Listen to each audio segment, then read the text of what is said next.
말씀 창세기 25장 19절로 26절의 말씀을 화면 보시면서 또 성경책 보시면서 25장 19절에서 26절의 말씀을 함께 받도록 하겠습니다. 같이 받죠.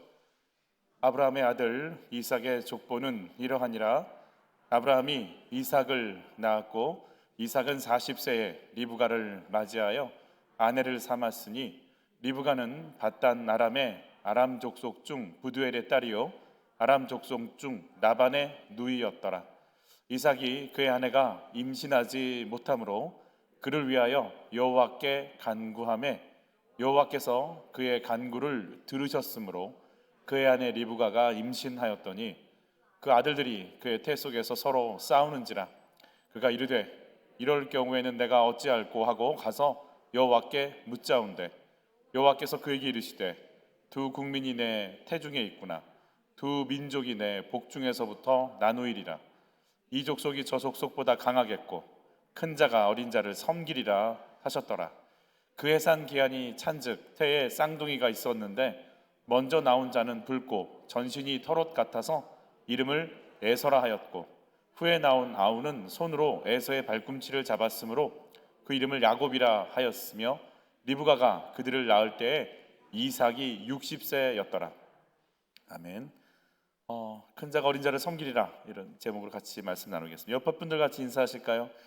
주님이 날 택하셨네요. 이렇게 하면 인사하시죠. 시작. 주님이 날 택하셨네요. 할렐루야. 주님이 날 택하셨네요. 네, 주님이 날 택하셨네요. 아멘. 일란성 쌍둥이로 태어난 자매가 있었습니다. 아이 때 부모가 모두 죽고 다른 가정에 입양이 됐습니다. 한 가정은 부유하고 또 사랑도 넘치는 믿는 가정이었고 그래서 좋은 환경, 좋은 교육을 받으면서 잘 살았습니다. 반면 다른 가정은 좀 엉망이었습니다. 부부 사이도 좋지 않았고 가장은 실직했고 늘 술을 입에 달고 살았고 심지어는 의붓아버지와 오빠에게 몹쓸 짓까지 당했습니다. 아이는 여러 가정을 전전하면서 참 불행한 삶을 살았습니다. 이 쌍둥이가 훗날 다시 만나게 됩니다. 그 둘 중에 한 사람이 너무 문제가 많아서 정신과 치료를 받지 않으면 안 될 상황이 되었습니다. 누구였을까요? 대답이 좀 질문이 이제 답이 그렇게 나와야 될 것 같지 않습니까? 좋은 집으로 입양됐던 아이였습니다. 닥터 플랭클린 박사의 의미요법에 대한 부분 중에 나오는 예화 중에 하나입니다. 부모님들은 좋은 자녀, 좋은 환경, 좋은 교육을 줘야 아이들이 잘 자랄 수 있다고 생각하죠. 그래서 나쁜 게 더 주지 못하면 죄책감까지 갖게 되죠. 자녀들이 문제가 많으면 못난 부모 만나서 그렇다라고 생각을 하게 되죠. 이 닥터 플랭클린 박사가 이렇게 얘기하죠. 정말 인생의 참 의미를 찾고 삶의 의미를 찾기 위해선 한 가지를 해야 된다. 제대로 된 삶의 의미, 목표를 만나지 않으면 안 된다. 그래야 행복할 수 있다. 그래야 건강할 수 있다.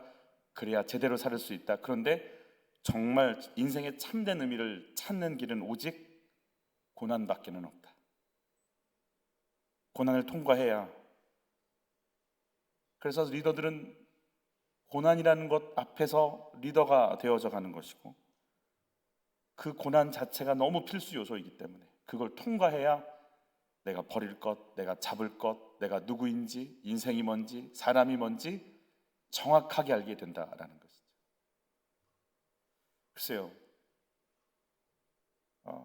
좋은 환경이 우리 아이들을 제대로 살게 하는 게 아니라 헤쳐나가면서 내가 누구인지 보게끔 하지 않으면 안 되는 고난이라는 어둠과 칠흑 같은 아픔이 우리를 우리 되게 하고 사람을 사람 되게 하고 하나님의 자녀답게 세워진다라고 말씀해주고 있는 거죠. 이거는 성경도 얘기를 하고 있는 부분이죠. 오늘도 변함없이 이삭이라고 하는 족보가 등장을 하는데 이삭이 등장하는 그 삶의 환경을 통해서 하나님은 이 고난이라는 또 하나의 과정을 또 통과할 수밖에 없게끔 우리를 이끄십니다.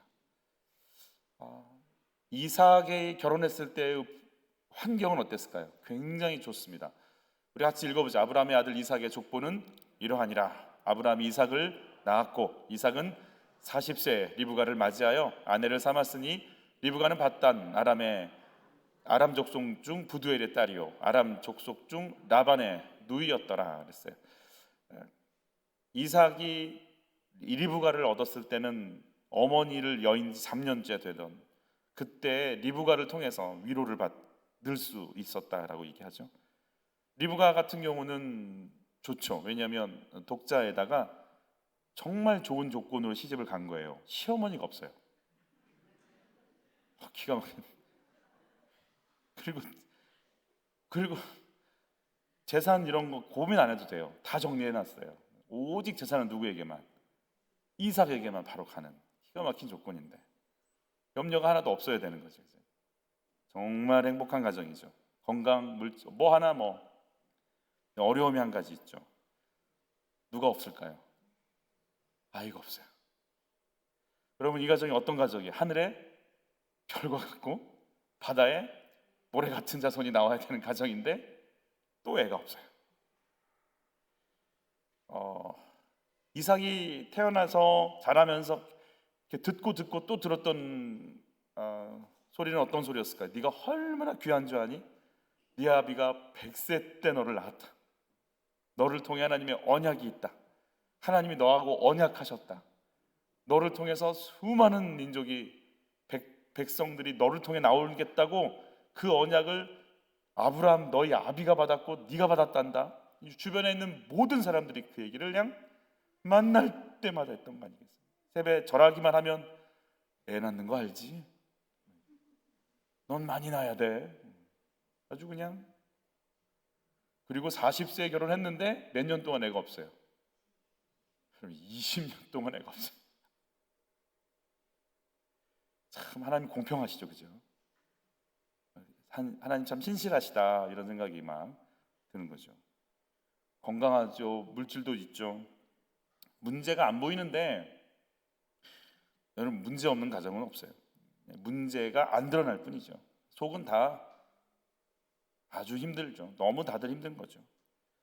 근데 참 감사한 거는 이 문제를 가지고 이 이삭과 리브가가 부부 싸움을 하거나 몸종 하갈 이런 거 방법 동원한 게 아니고 이 두 사람은 기도로 나갔다라는 거죠.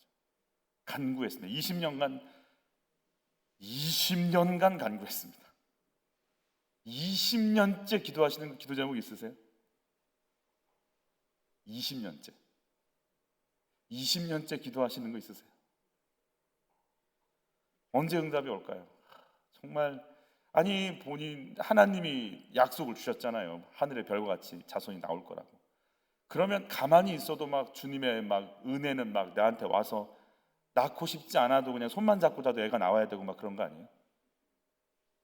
그래서 20년 동안 기도하는데 애가 안 나오죠. 언약까지 있는데 아브라함은 25년 기다렸죠. 속이 어떻게 될까요? 물론 아브라함 믿음이 바닥이 나서 실수도 했고 어쩔 때는 25년 만에 낳은 아들을 데려다가 모리아산에 바치라고도 했고 이해가 안 가는, 그러니까 본토 친척 아비 집을 떠나라는 것도 이해가 안 가고 자식을 안 주는 것도 이해가 안 가고 그 자식을 바치라고 하는 것도 이해가 안 가고. 여러분 우리 믿음이요 이렇게 설명도 안 되고 이해도 안 되는 걸 통해서 믿음이 자라납니다. 정말 내 생각대로 내 판단대로 내 계획대로 되는데 뭐가 믿음이 자라겠어요? 전혀 어디로 갈지 모르고 왜 나한테 이런 일이 일어났는지, 왜 이런 일은 일어나지 않는지 이해가 안 되는 이 판 속에서 우리의 믿음은 자라납니다. 나를 의지할 수가 없고 내 계획대로 갈 수가 없고 정말 하나님의 계획 아니면, 하나님의 도우심이 아니면 정말 아니네. 그리고 나를 내려놓고 주님 붙잡을 수밖에 없는 환경 속으로 들어가게 되는 것이죠. 설명될 수 없는 그 일들, 그게 우리를 성장시켜 나갑니다. 21절 같이 받을까요? 이삭이 그의 아내가 뭐하지 못함으로, 임신하지 못함으로 그를 위하여 여호와께 간구하매 여호와께서 그의 간구를 들으셨으므로 그의 아내 리브가가 임신하였더니. 여러분 이삭은 예수님의 라인이에요. 무조건 자녀 낳아야 돼요. 그건 뭐 말할 것도 없어요.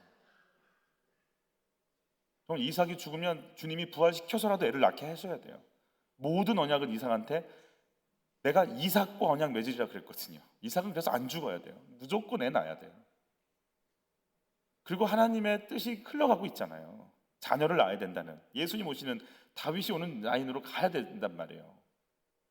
그런데 주님은 안 주세요. 하나님이 이렇게 우리를 훈련시키세요. 언약도 주고, 그리고 그렇게 해야 된다고 기도하면서 아내도 얻었고, 그리고 다른 거 하려고 하지 않고 오직 하나님의 뜻대로 살려고 마음도 다 먹었는데, 주님은 이 믿음의 족보의 가정 안에 또 뭔가를 주시려고 20년간 엎드릴 수밖에 없도록 만드세요. 우리가 이 계획 속으로 들어갈 수 있을까요? 이걸 받아들일 수 있을까요? 하나님이 이삭의 기도를, 리브가의 기도를 안 들으셨을까요? 들으셨겠죠. 출애굽을 보면 이스라엘 백성들이 하나님께 기도를 했을까? 했을 수도 있겠죠. 하나님이라는 분을 그 이집트의 언어로 또 그냥 엘로힘이라고 하는 창조자, 능력 있는 자라고 이름을 불렀을 수도 있겠지만, 여호와라고 하는 이름은 사실은 이들 이름을, 그 이름을 모르잖아요. 이름을 알려주시잖아요. 나는 여호와라고. 그러니까 이름을 모르니까 어떻게 불렀을지 몰라요. 그러나 주님은 그때 뭐라고 하셨냐면, 내가 내 백성의 탄식 소리, 한숨을 내가 들었다, 이렇게 얘기하시거든요. 그러니까 언어 표현도 잘 안 되고 하나님도 잘 못 부르고 그냥 한숨이 섞이고 그냥 가슴 깊이 막 탄식이 나오는 그 한숨도 하나님 들으시거든요. 그럼 이삭과 리브가의 기도를 왜 안 들으셨겠냐고요? 들으셨죠. 들으셨는데 20년 동안 듣고만 계신 이유가 뭘까? 여러분, 20년 동안 이삭은 또 어떻게 견뎠을까요? 아브라함도 힘들었지만 이삭 또한 힘들지 않았겠어요? 아마 저는 그런 생각이 들어요. 우리가 이삭은 항상 어디 산에서 정리를 해줘야 돼요?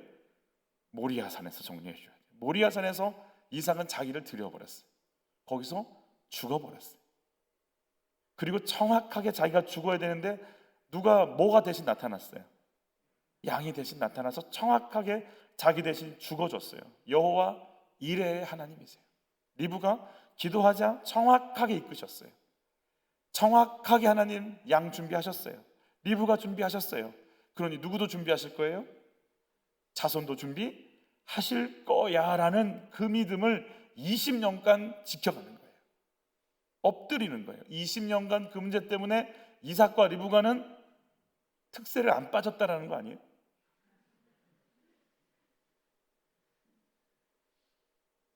기도 안 하면 못 살아. 거기는 기도 안 하면 못 살아. 못 견뎌. 기도해야만 돼.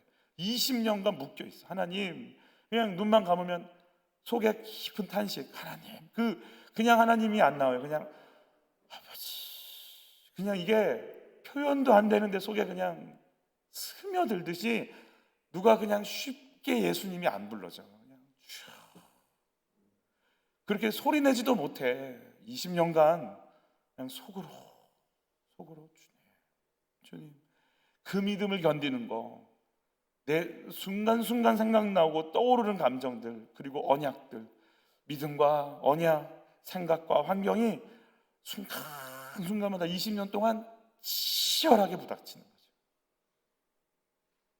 아버지, 그냥 그 기도가 막벨라굴 앞을 지나갈 때면 그 언약이 있는데, 그냥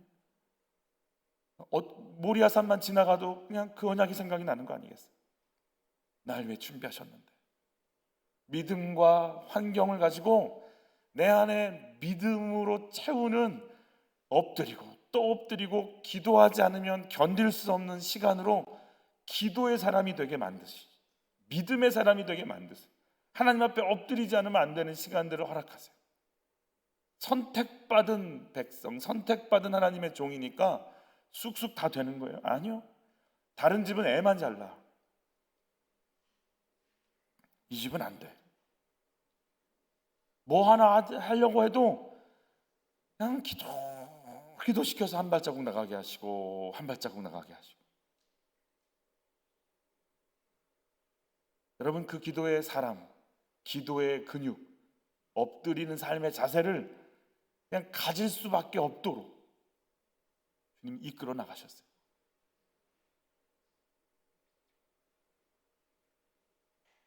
우리 저번 주에 있었던 우리 큐티 나눔에 보면 누나가 조현병에 걸려서 너무 힘들어하니까 칠순잔치를 해야 되는데 너무 어머니를 모시고 칠순잔치 하려고 했는데 밥 먹을 분위기가 아니에요. 그날도 소리 지르고, 그래서 모든 걸 덮고 우리 가정 예배 드리자 모여서 예배를 드리는데 내가 죄가 많아서, 그러면서 그분이 고백을 하는 건 그거예요. 어머니는 막 내가 죄가 있어서 그래. 그 동생 남동생이 쓰는 글이에요. 우리 가정이 그 언약궤가 다윗성으로 오게 되는 그런 솔로몬의 그 성전 건축에 대한 부분이었거든요. 하나님의 말씀 언약궤가 우리 가정의 중심에 자리 잡게 하기 위해서 우리 누나가 수고하고 있다. 잘 나갔으면 해외여행 가시죠. 여러분, 해외여행 가지 말라는 게 아니에요. 그냥 정말 말씀이 아니면 한순간 칠순잔치에 밥도 먹을 수 없는 숨 막히는 시간들, 그래서 말씀을 붙잡을 수밖에 없는 삶. 리브가와 이삭은 그렇게 기도했어요. 그리고 임신했다고도 표현하나요? 여호와께서 그의 기도를 들으셨더라, 이렇게 돼 있어요. 여러분, 주께서 우리에게 기도할 수 있도록 시간을 주신 이 기간들을 통해 잘 견딜 수 있는 은혜가 있기를 바라고, 여러분, 우리가 하나님께서 힘받고 인도함 받는 삶으로 나가는 오직 유일한 길은 저를 따라서 하실까요? 기도의 자리를 지키는 겁니다. 이거 외에는 방법이 없어요. 오늘도 그 기도의 자리 나와서 한숨 쉬다가 울다가 괴로워서 몸부림치다가 기도가 나오다가 찬양이 나오다가 찬양을 했다가 하나님께 빌었다가 원망도 했다가 감사도 했다가 또 하고 또 하는 그 기도의 자리를 20년간 채우니까 누군 그래야 선택받아 참 좋겠네. 20년간 울어야 돼.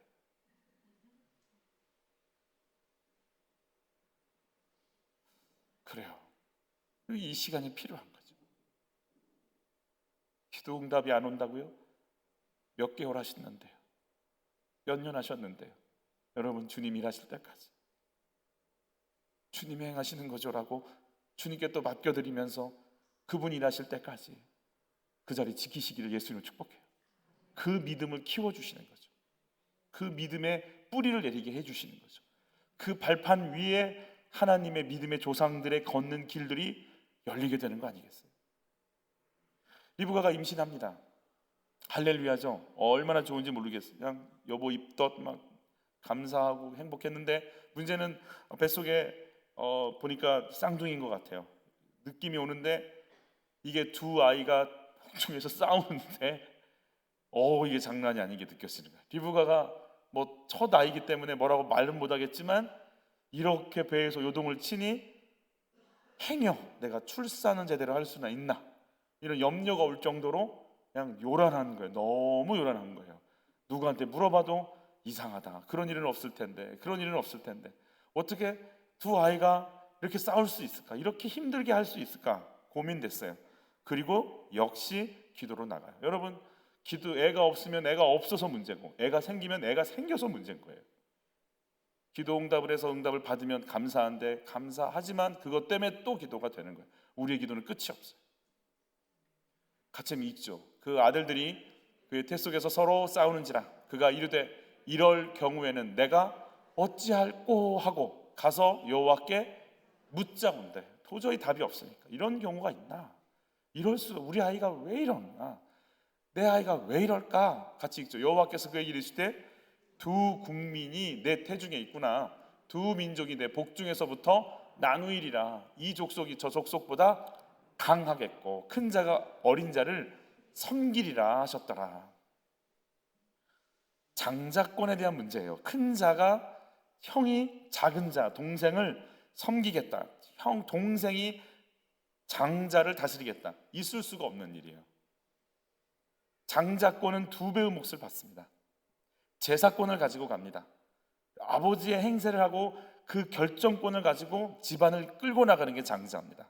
모든 권한을 장자에게 줍니다. 고대 근동 지역의 그래서 가장 큰 핵심은 뭐냐면 장자예요. 이집트가 언제 무너져요? 누가 죽으니까 무너져요? 장자가 죽으니까 무너지는 거예요. 모든 힘을 잃어버리는 거예요. 모든 기력이 끊어져 버린 거예요. 그런데 그 장자의 권한을 바꿔버리겠다? 이해가 안 가는 거예요.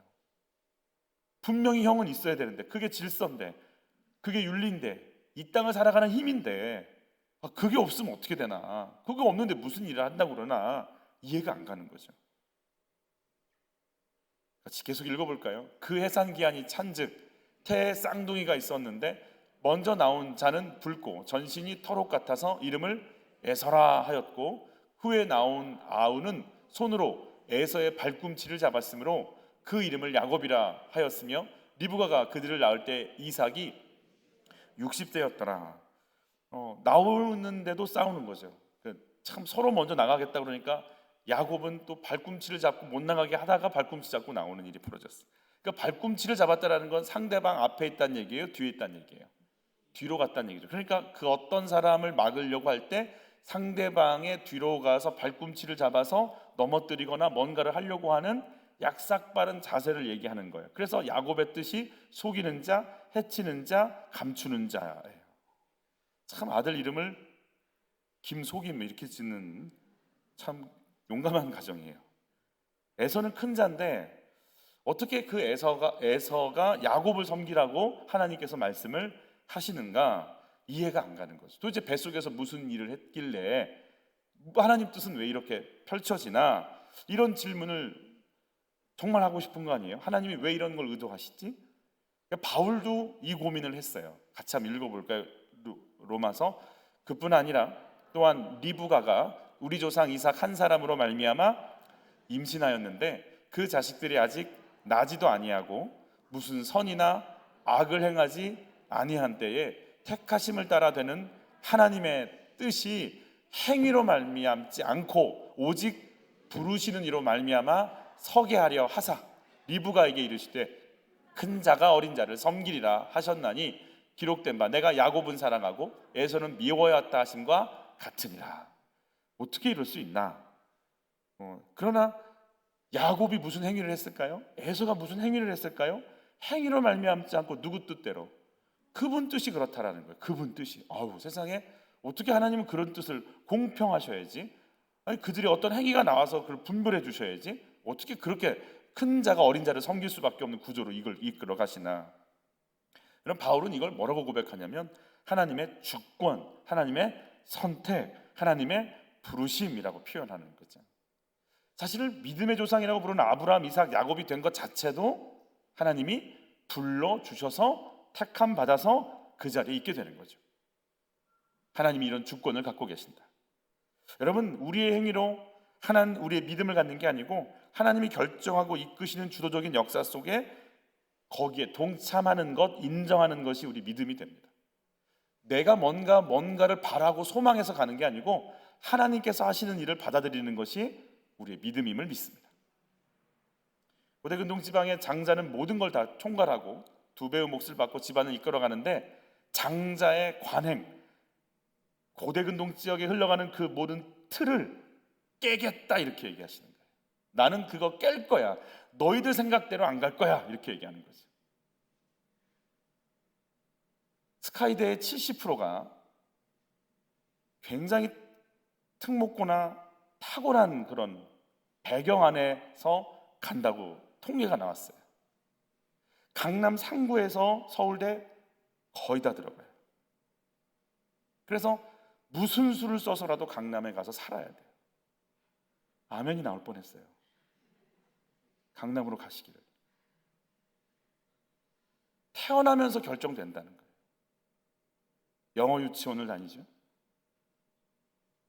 이미 회화가 되는 상황에서 시작하는 거예요. 저희 아들은 한글을 2학년 때 깨쳤는데 M포 세대라고 그래요. 3포, 4포 지나서 너무 많이 포기를 해요. 그러니까 그냥 N으로 표시해서 그냥 꿈도 희망도 소망도 다 포기했다라는 거죠. 내 삶의 조건이 안 돼. 그러니까 다 포기해야 돼. 이런 우리들에게 그냥 묻어져 있는 관행, 시스템, 이런 그래서 너희는 안 돼라고 이미 딱 묻어져 있는 이곳에 하나님이 하시는 말씀이 아니 난 뒤집을 건데,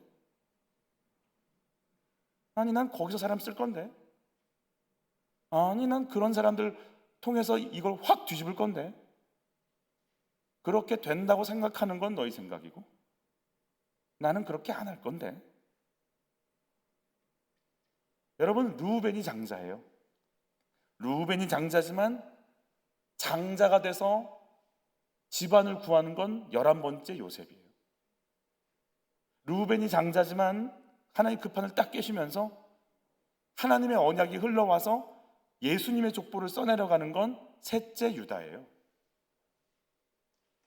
다윗에게 그 이새의 집에 기름 부으러 갔어요.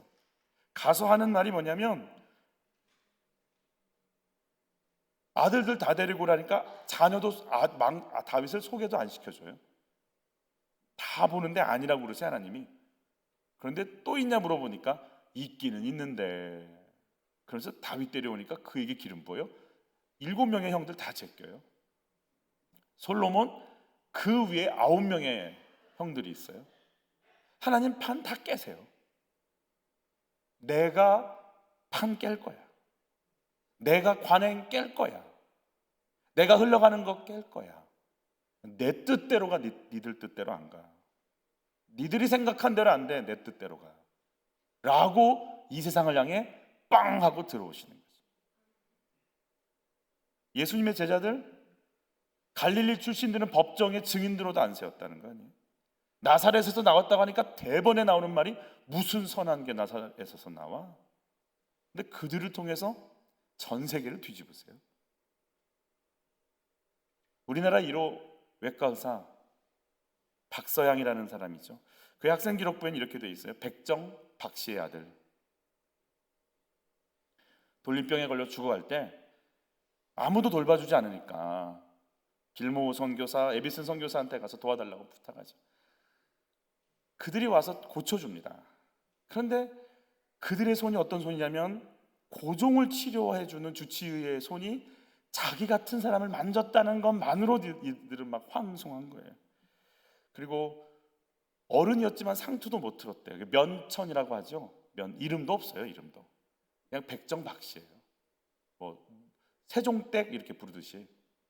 그렇게도 안 부르시겠지만 면천에서 천민이 양인이 될 수 있도록, 그래서 고종이 허락해 주죠. 그래서 붙은 이름이 박성춘이 되는 거죠. 우리나라 최초의 금융가가 되고 승동교회 장로님이 되시죠. 그의 아들 박서양이 그래서 의사가 돼서 교수로, 독립운동가로 굉장한 영향력들을 끼치고 하나님 나라에 가죠. 백성 박성춘이 했던 말이 양반님들이나 하나님의 아들 되는 줄 알았는데 나 같은 백정도 하나님의 아들 되는 것이 기독교라면 내가 이 땅에 있는 백정과 첩과 기생들은 내가 타전도 하겠다고 뛰쳐나가서 교회를 세우지 않습니까? 판을 깨시는 거죠. 니들 흐름대로 안 가. 내가 그 판 깰 거야. 내 뜻대로 가. 내가 그렇게 할 거야. 여러분, 주님이 나를 택하셨음을 믿습니다. 사람들이 생각하는 판대로 가는 세상 속에서 나를 잡고 하나님의 방법대로 내 가정을 쓰시고 열어가심을 믿습니다. 사람들이 측량하고 이야기하는 판단의 기준들을 다 깨시고 내가 너희 가정을 통해 일할 거야. 여러분, 내가 택함 받은 인생임을 아십니까? 내가 지금 복음을 듣고 있고 성령의 도우심 속에서 말씀을 깨닫고 있고 주님을 바라보고 있는 거룩한 삶을 살 수 있도록 이끌어 주신 것은 주님의 택하심 때문임을 기억하시기를 바랍니다. 같이 읽죠. 너희가 나를 택한 것이 아니요 내가 너희를 택하여 세웠나니 이는 너희로 가서 열매를 맺게 하고 또 너희 열매가 항상 있게 하여 내 이름으로 아버지께 무엇을 구하든지 다 받게 하려 함이라. 아멘. 하나님이 날 택했다라는 거예요. 하나님의 절대 주권인 거예요. 여러분, 이 주권 속으로 나를 맡기시기를 바라고, 내가 그렇게 할 거야라고 선포하시는 주님 손에 들어가시기를 바라요. 이걸 바울이 로마서 9장에 다시 이렇게 외치기 시작하는데, 우리 천천히 한번 같이 이 하나님의 주권에 대해서 같이 읽어보죠. 그러면 우리가 무엇이라고 말해야 할까요? 하나님은 불공평한 분일까요?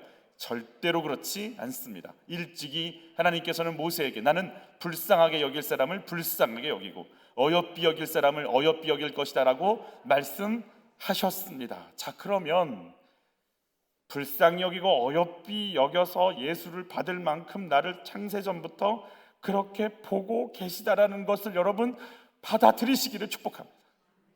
여러분의 상태가 어떻든, 여러분이 뭘 어떻게 신앙생활을 했든, 지금 상황이 어떻든 주님은 나를 그렇게 보고 계신다는, 같이 읽어요. 그러므로 하나님의 선택은 사람의 의지나 노력에 달려있는 것이 아니고 오직 불쌍히 여기시는 하나님의 자비에 달려 있습니다. 그래서 성경에는 하나님께서 파라오를 두고 하신 말씀이 이렇게 기록되어 있습니다. 내가 너를 그 자리에 세운 것은 이 일을 하기 위함인데 곧 너로 말미암아 나의 능력을 나타내 보여줌으로써 내 이름이 온 세상에 널리 알려지게 하려는 것이다. 이처럼 하나님께서는 자신의 기쁘신 뜻을 따라 자신이 원하시는 대로 하십니다.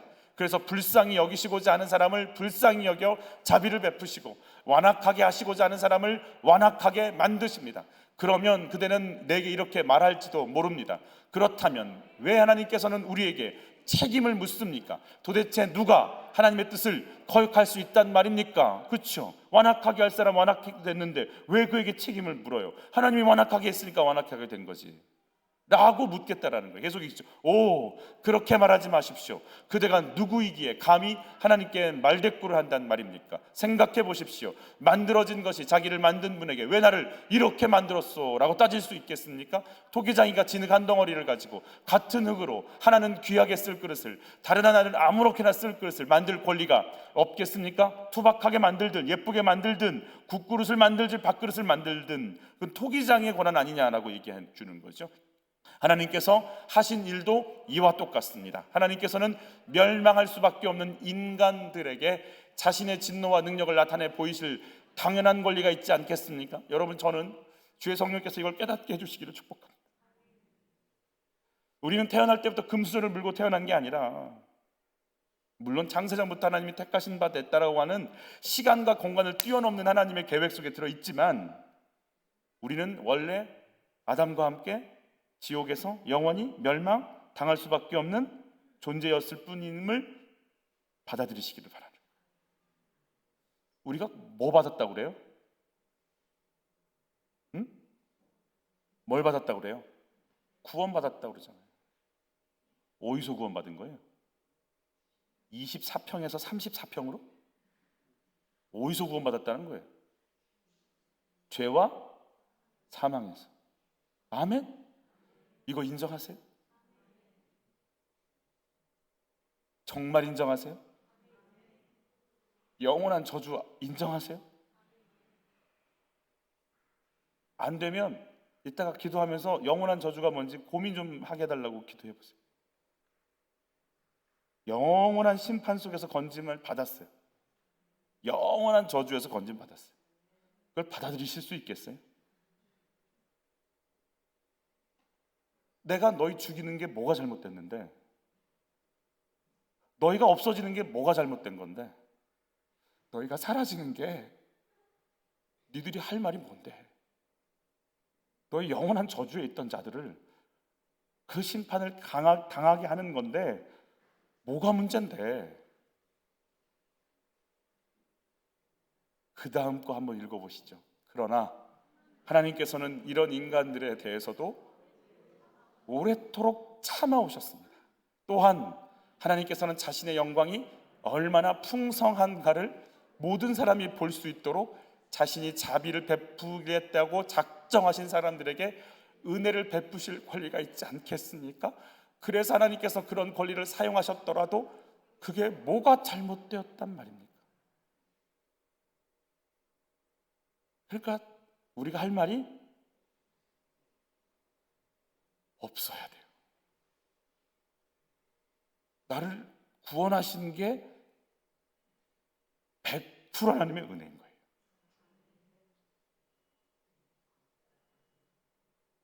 할 말이 없는 거예요. 왜 날 구원해? 나 몰라요. 그걸 그래서 우리는 하나님의 신비, 예정은 신비라고 불러요. 몰라요. 정확하게 모르겠어요. 그게 답이에요. 하나님의 영역이라 그래요. 한번 읽어볼까요? 하나님이 모든 것을 지으시되 때를 따라 아름답게 하셨고 또 사람들에게 영원을 사모하는 마음을 주셨느니라. 그러나 하나님이 하시는 일에 시종을 사람으로 측량할 수 없게 하셨도다. 하나님께서 행하시는 모든 것은 영원히 있을 것이라. 그 위에 더할 수도 없고 그것에서 덜할 수도 없나니 하나님이 이같이 행하심은 사람들이 그의 입에서 경외하게 하려 하심인 줄을 내가 알았도다. 하나님이 나를 구원하셨어? 그걸 어떻게 내가 표현하냔 말이에요. 그냥 경외와 복종으로 나가는 거예요. 나 같은 자를 구원해 주신 겁니까? 두 번째, 같이 읽어볼까요? 하나님 편에서 인간이 선택받은 자와 멸망당한 자로 나뉘지만 사람 편에서는 하나님의 은혜를 겸손히 수용한 사람과 계속해서 하나님을 거부하는 자로 나뉩니다. 하나님 편에 있는 걸 우리가 말할 수 없음을 인정하고 이제 우리 편에서 한번 예정을 얘기해 보자고요. 이거는 하나님이 주신 은혜를 내가 받는 사람과 거부하는 자 두 가지로 나누는 걸, 우리 자유의지라는 걸 우리에게 허락해 주셨어요. 이제 그 자유의지를 통해서 하나님의 놀라운 창조, 여러분 아담이 자유의지를 가지고 자기 의지를 가지고 주님 주신 지혜와 영감을 가지고 뭐해요? 동식물들의 모든 동물들의 이름을 다 지어냈잖아요. 어마어마한 그 삶을 규정하잖아요. 본질을 꿰뚫어 버리잖아요. 그걸 하나님이 만드신 창조 사역의 영광을 돌려드리면서 자유의지를 쓰는데, 여러분 사단이 와서 그 자유의지를 잡아버리잖아요. 그래서 하나님 대적하는 데 써버리잖아요. 아담 타락 이후에 사람들이 다 사단의 종으로 들어가서 하나님 다 대적하기 시작하지 않습니까? 다 멸망당할 수밖에 없죠. 그래서 그 멸망당할 사람들을 가만두지 않으시려고 구원하시기 위해서 하나님께서 계획을 베푸셨는데, 노아 봉수로 한번 쓸어 물청소를 하셨는데 그래도 사람들은 절대 요동하지 않죠. 오히려 바벨탑을 지어가면서 대들죠. 그러니까 하나님께서 전략을 좀 바꾸시죠. 한 사람 한 사람들을 부르시죠. 그 사람이 노아이기도 하고 아브라함, 이삭, 야곱이 되기 시작하는 거죠. 한 사람 한 사람을 부르기 시작하는 거죠. 여러분 나머지 사람들은 뭐 했냐고요? 하나님 거부하는 거예요. 예수님을 축복해요. 주님이 여러분에게 다가가실 때 여러분 불러주신 은혜, 측량할 수 없는 그 큰 은혜 앞에 주님 또 부르시고 부르실 때마다 여러분 마음 여시기를 축복해요. 저는 이게 뭐 믿거나 말거나 하는 얘기를 하나 해드리자면, 예전에 왜 저는 이 흑인 목사님의 이름이 이렇게 많이 시간이 지났는데 기억이 나는지 저도 잘 모르겠어요. 근데 하여튼 기억이 나요. 기억력도 안 좋은데 왜 기억나는지 모르겠어요. 로버트 카얀자 목사님이라는 분이 하여튼 한국에 와서 이렇게 막 뭔 집회를 했었어요. 은사 집회였어요. 은사 집회. 근데 그분이 하시는 말씀이 그랬어요. 내가 복음을 전하고 있다. 그러면서 하시는 말씀 중에 하나가, 우리 할아버지에게 성령께서 오셔서 너 세계로 나가서 복음 전할래? 라고 물으셨다는 거예요.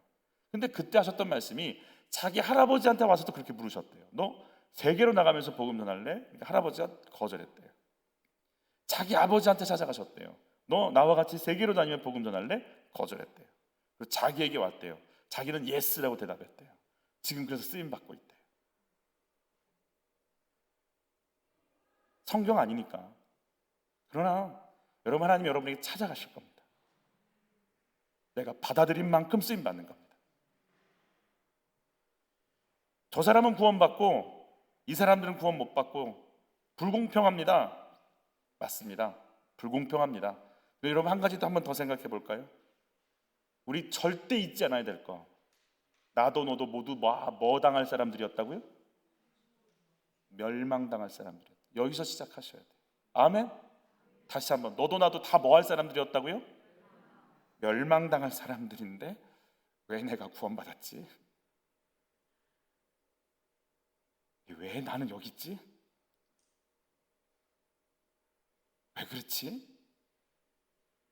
여러분 그래서 신앙 고백은, 예정론은 신앙 고백적 예정론이어야 돼. 나를 살리신 이유가 뭐지? 왜 나를 건지셨지? 왜 날 예수 믿게 하셨지? 이해가 안 가야 돼요. 그리고 그냥 믿어야 돼요. 받아들이는 거예요. 그 예정을 받아들이는 거예요. 그러니까 나는 이제 키 몇 센치, 연봉 얼마, 무슨 학교, 집은 몇, 이게 아니고 왜 나를 불렀지? 왜 날 여기 세웠지? 왜 날 택하셨지? 왜 날 구원하셨지? 다른 사람은 이렇게 되는데 왜 나를 세워서 하나님 나라를 놓고 살아가게 만드시지? 나를 향한 계획이 뭐지? 나를 향한 섭리가 뭐지? 나를 향한 뜻이 뭐지? 나를 통해 어떤 일을 이루시려고 나를 부르셨지? 여기에 눈이 열리기 시작해야 돼. 이게 예정을 아는 자의 고백인 거예요. 내가 왜 예정됐지? 그래서 이것 가지고 내가 살아온 신앙생활과 자랑할 한 단어도 없어야 되는 거예요.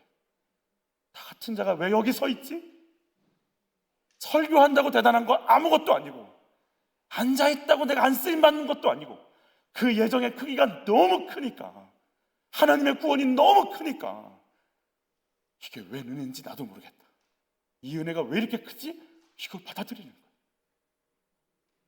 여러분, 이게 여러분의 껍질을 깨버리기를 바라고, 나를 보는 모든 틀들을 다 깨는 은혜가 있기를 바라는 거예요.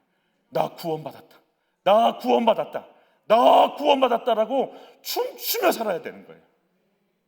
내가 60년째 신앙생활 해왔는데 그렇게 얘기를 해도 오늘 나 구원받았다 하고 춤을 춰야 되는 거예요.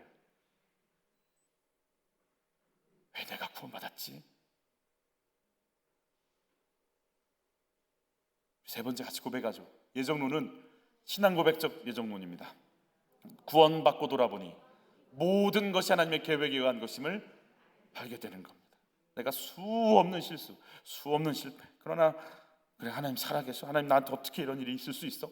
나를 어떻게 이럴 수 있어? 그런데 밤잠 못 자고 아파하고 힘들어하고, 그런데 그 시간, 그 세월, 그 아픔, 그 사건 통해서 내가 하나님을 만났고, 내가 그릇이 커졌고, 내가 이렇게 힘들었기에 주님 바라 붙잡을 수 있었고, 그 아픔들, 상처들이 나를 지금 여기까지 있게 했구나를 고백하는 게 예정이에요.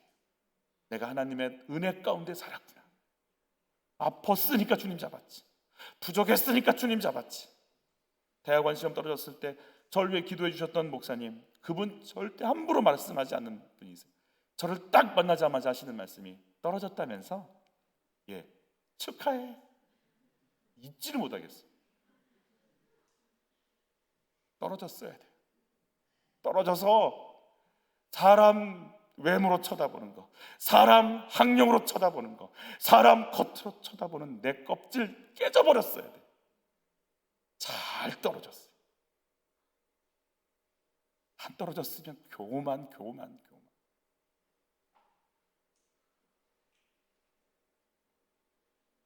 축하해. 그래, 맞아. 그래, 맞아. 아팠어야, 힘들었어야 상대 마음도 배려할 줄 아는 자. 마지막 우리 같이 한번 읽어보죠. 하나님의 예정론은 웅면농과 전혀 관계가 없습니다. 이게 무슨 말인가? 말씀을 갖고 한번 같이 읽어보시면 이제 이해 가시겠죠. 같이 읽습니다. 가령 내가 의인에게 말하기를 너는 살리라 하였다 하자. 자, 하나님이 너 살아 이렇게 말씀하셨어요. 같이 읽죠. 그가 그 공의를 스스로 믿고 죄악을 행하면 그 모든 의로운 행위가 하나도 기억되지 아니하리니 그가 그 지은 죄악으로 말미암아 곧 그 안에서 죽으리라. 이게 무슨 말이죠? 살리라 해놓고 그 살리라는 말을 듣고 하나님을 놓쳐버리면 죽는다 이 말이에요. 같이 읽죠. 가령 내가 악인에게 말하기를 너는 죽으리라 하였다 하자. 그가 돌이켜 자기의 위에서 떠나 정의와 공의로 행하여 저당물을 도로주며 강탈한 물건을 돌려보내고 생명의 율례를 지켜 행하여 죄악을 범하지 아니하면 그가 반드시 살고 죽지 아니할지니라. 여러분, 내가 지금 말씀을 받아들이면 산다는 거예요. 같이 읽죠. 그가 본래 범한 모든 죄가 기억되지 아니하리니 그가 반드시 살리라. 이는 정의와 공의를 행하였음이라 하라. 그래도 내 민족은 말하기를 주의 길이 바르지 아니하다 하는도다. 그러나 실상은 그들의 길이 바르지 아니하리라. 만일 의인이 돌이켜 그 공의에서 떠나 죄악을 범하면 그가 그 가운데서 죽을 것이고, 만일 악인이 돌이켜 그 악에서 떠나 정의와 공의대로 행하면 그가 그의 말로 말미암아 살리라. 여러분, 나 악인이에요. 삶이 그렇고, 그 말씀을 받아들이는 순간 여러분, 내 운명은 바뀐대요. 오직 하나, 날 구원하신 예수, 그리고 그가 나에게 다가오시는 그 사랑. 여러분, 그 말씀이 오늘 나에게 능력이 되길 축복해요.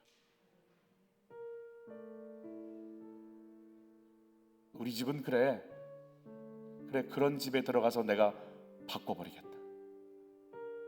내 인생은 그래, 그런 인생, 우리 집에는 그래, 그 인생 속에 내가 들어가서 판을 바꿔버리겠다. 그 말을 받아들이겠니? 우리 집에는 착해요. 우리 집에는 참 괜찮아요. 그거 믿고 하나님께 맡기지 않는 너 두고 봐라. 네가 뭘로 살아가는지를 알게 될 것이라. 우리 집 끝났어요. 우리 집에 끝났다고요 라고 이야기하는 너, 네가 그 말씀을 받아들이면 네 아이가 어떻게 사는지 네가 보게 될 것이다.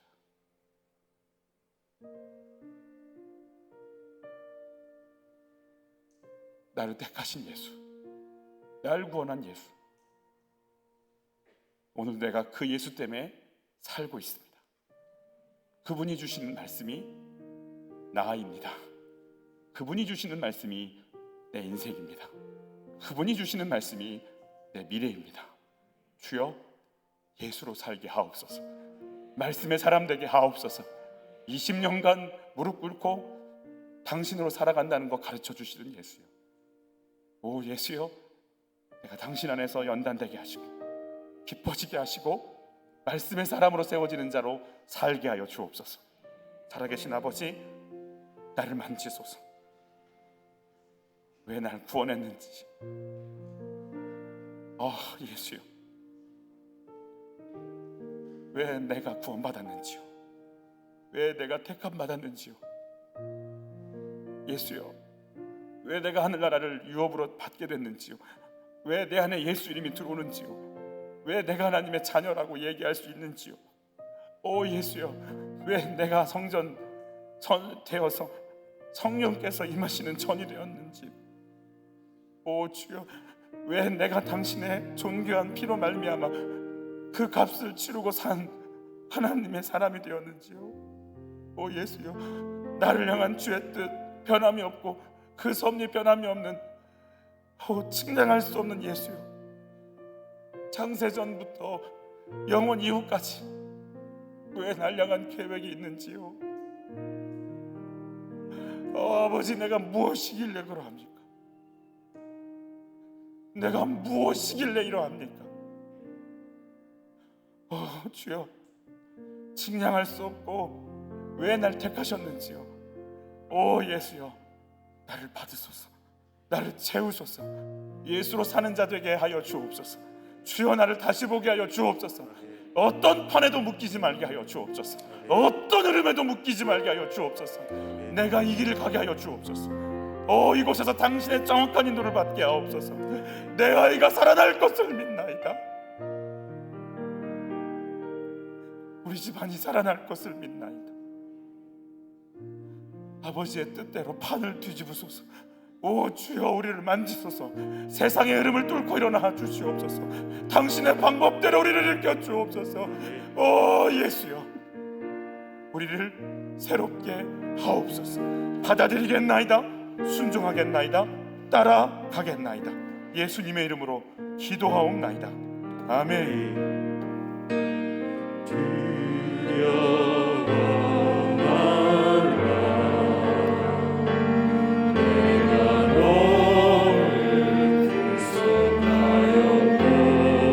너를 지명하여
하나님 나를 부르셨습니까?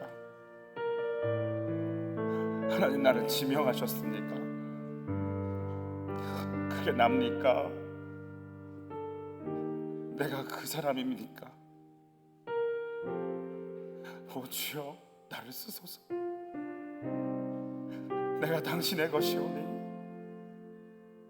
나를 택한 예수여, 나를 통해 일하소서.